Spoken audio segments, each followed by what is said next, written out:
বাংলাদেশের দক্ষিণ পশ্চিম প্রান্তে, যেখানে প্রকৃতি আর মানুষের জীবন যেন একে অপরের সাথে অবিচ্ছেদ্য বন্ধনে জড়িয়ে আছে, সেখানেই অবস্থিত বাগেরহাট জেলার শরণখোলা উপজেলা।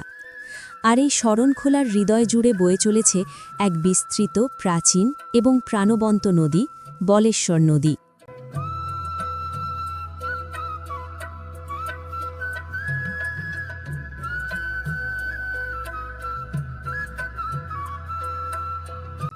সুন্দরবনের কোল ঘেঁষে প্রবাহিত এই বলেশ্বর নদী শুধু একটি নদী নয়, এটি এই অঞ্চলের মানুষের জীবন, জীবিকা, সংগ্রাম এবং স্বপ্নের প্রতীক। দূর থেকে তাকালে মনে হবে যেন প্রকৃতি নিজের হাতে আঁকা এক বিশাল জলরঙের ক্যানভাস, যেখানে নদী, বন, আকাশ আর মানুষের জীবন একসাথে মিশে গেছে। বলেশ্বর নদী মূলত সুন্দরবনের পাশ দিয়ে প্রবাহিত হয়ে দক্ষিণ দিকে বঙ্গোপসাগরের দিকে এগিয়ে গেছে। স্থানীয়দের কাছে এই নদীর কিছু অংশ হারিংঘাটা বা আড়িয়ালখা নদীর শাখা হিসেবেও পরিচিত। যুগের পর যুগ ধরে এই নদীকে ঘিরেই গড়ে উঠেছে আশপাশের গ্রামের মানুষের জীবনধারা।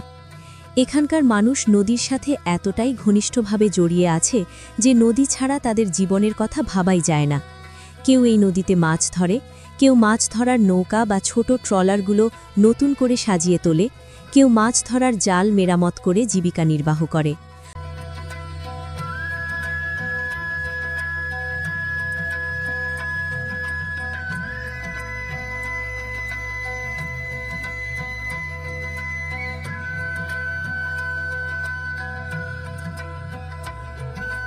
আবার অনেকেই নদী থেকে সংগ্রহ করে গলদা ও বাগদা চিংড়ির পোনা, যা বর্তমানে এই অঞ্চলের অন্যতম প্রধান মৌসুমী আয়ের উৎস।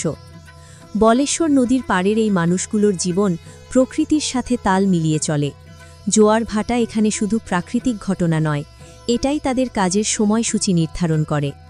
প্রতি বছর ফেব্রুয়ারি মাস থেকে মে মাস পর্যন্ত এই অঞ্চলে শুরু হয় চিংড়ির পোনা সংগ্রহের মৌসুম। এই সময়টাতে নদীর পাড় যেন এক অন্য রূপ ধারণ করে। ভোরের আগে থেকেই নদীর চরে দেখা যায় অসংখ্য ছোট ছোট নৌকা, জাল আর ব্যস্ত মানুষের আনাগোনা। যদিও সরকারিভাবে চিংড়ির পোনা সংগ্রহ করা নিষিদ্ধ, তারপরও বাস্তবতা হল পেটের দায়ে অনেক মানুষই এই কাজের সাথে যুক্ত হতে বাধ্য হন, কারণ এই সময়টাতে অন্য কোনো স্থায়ী আয়ের সুযোগ খুব একটা থাকে না। এখানকার স্থানীয় জেলেরা বলেন, নদীই আমাদের ভরসা, নদী ছাড়া আমরা বাঁচতে পারব না। যখন অধিকাংশ মানুষ তখনও গভীর ঘুমে আচ্ছন্ন, তখন এই অঞ্চলের জেলেদের দিন শুরু হয়ে যায়। রাত ৩টের দিকে ঘুম থেকে উঠে তারা প্রস্তুতি নিতে শুরু করেন। কেউ জাল গুছিয়ে নেন, কেউ নৌকার ইঞ্জিন পরীক্ষা করেন, আবার কেউ ছোট ছোট ফাঁদ বা জাল প্রস্তুত করেন পোনা ধরার জন্য। এরপর অন্ধকার ভোরে তারা নদীর দিকে রওনা হন। নদীর চরে গিয়ে ছোট ছোট নৌকার সাহায্যে তারা পাতেন বিশেষ ধরনের জাল বা ফাঁদ। এই জালের ভেতর ধরা পড়ে ক্ষুদ্রাকৃতির চিংড়ির রেণু পোনা। এই পোনাগুলো এতটাই ছোট যে প্রথম দেখায় মনে হয় যেন শুধু পানি নড়াচড়া করছে, কিন্তু ভালো করে খেয়াল করলে দেখা যায় সূক্ষ্ম সুতোর মতো দেখতে ছোট ছোট প্রাণ, যেগুলোই ভবিষ্যতে বড় হয়ে উঠবে গলদা ও বাগদা চিংড়ি হিসেবে। এক একটি দলে সাধারণত 2 থেকে 3 জন জেলে একসাথে কাজ করেন। জোয়ার ভাটার সময়ের উপর নির্ভর করে তাদের কাজ চলে কখনো সকাল, কখনো দুপুর পর্যন্ত।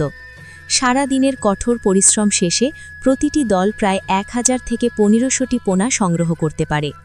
এই সংগ্রহ করা পোনাগুলো পরে স্থানীয় বাজারে বিক্রি করা হয়।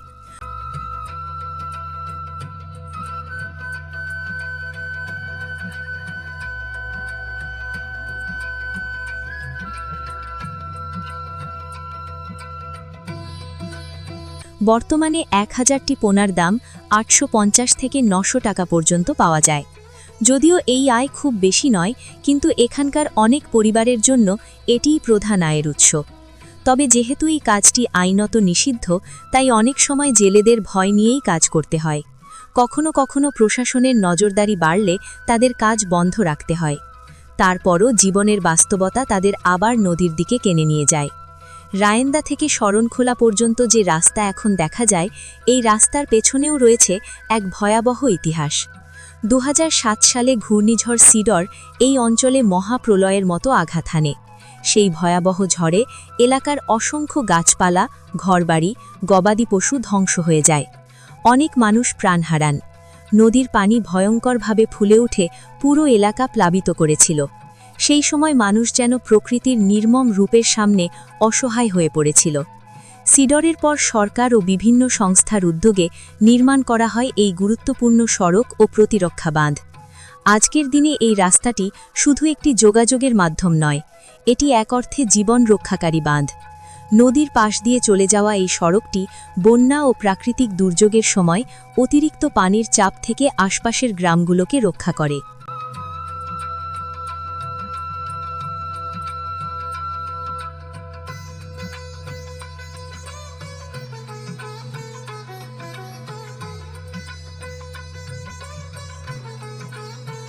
রাস্তার নদীপাড়ে বসানো হয়েছে বড় বড় কংক্রিটের ব্লক, যা নদী ভাঙন প্রতিরোধে গুরুত্বপূর্ণ ভূমিকা রাখছে। এই ব্লকগুলো শুধু নদী ভাঙন রোধই করছে না, বরং রাস্তার সৌন্দর্যও বহুগুণ বাড়িয়ে দিয়েছে। বলেশ্বর নদীর এই রাস্তা এখন অনেকের কাছে একটি জনপ্রিয় ভ্রমণস্থল হয়ে উঠেছে। প্রকৃতিপ্রেমীরা এখানে এসে উপভোগ করেন নদীর অপরূপ দৃশ্য। একদিকে বিশাল নদী, অন্যদিকে সবুজ গাছপালা আর দূরে দিগন্তজোড়া বন, সব মিলিয়ে জায়গাটি যেন এক শান্তির ঠিকানা। রাস্তার পাশে প্রায়ই দেখা যায় জেলেদের নৌকা, মাছ ধরার জাল শুকাতে দেওয়া হয়েছে, আর মাঝে মাঝে ছোট ছোট দোকান। এই দৃশ্যগুলো যেন জীবন্ত এক গ্রামীণ চিত্রপট।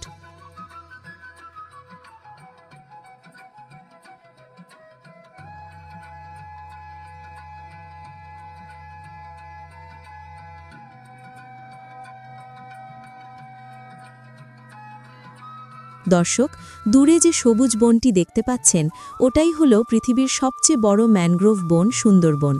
বাংলাদেশের প্রাকৃতিক সম্পদের অন্যতম গুরুত্বপূর্ণ অংশ এই বন।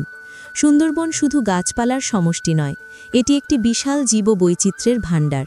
এখানে বাস করে রয়্যাল বেঙ্গল টাইগার, চিত্রা হরিণ, কুমির, অসংখ্য পাখি ও নানা প্রজাতির প্রাণী। এছাড়া সুন্দরবনকে বলা হয় বাংলাদেশের অক্সিজেনের ভাণ্ডার। এই বন আমাদের পরিবেশের ভারসাম্য রক্ষা করে এবং উপকূলীয় অঞ্চলকে ঘূর্ণিঝড় ও জলোচ্ছ্বাস থেকে রক্ষা করে। বলেশ্বর নদীর এই প্রান্ত থেকে সুন্দরবনের দিকে তাকালে মনে হয় যেন প্রকৃতি তার সৌন্দর্যের এক অপার ভাণ্ডার লুকিয়ে রেখেছে সেখানে। মাঝখানে শুধু একটি ছোট খাল, যা দুই জগতের মধ্যে এক সূক্ষ্ম সীমানা তৈরি করেছে। বলেশ্বর নদী, শরণখোলা, রায়েন্দা আর সুন্দরবনের এই অঞ্চল সব মিলিয়ে এটি এক অনন্য গল্পের জায়গা। এখানে নদী আছে সংগ্রাম, আছে প্রকৃতির সৌন্দর্য, আবার আছে মানুষের বেঁচে থাকার নিরন্তর চেষ্টা।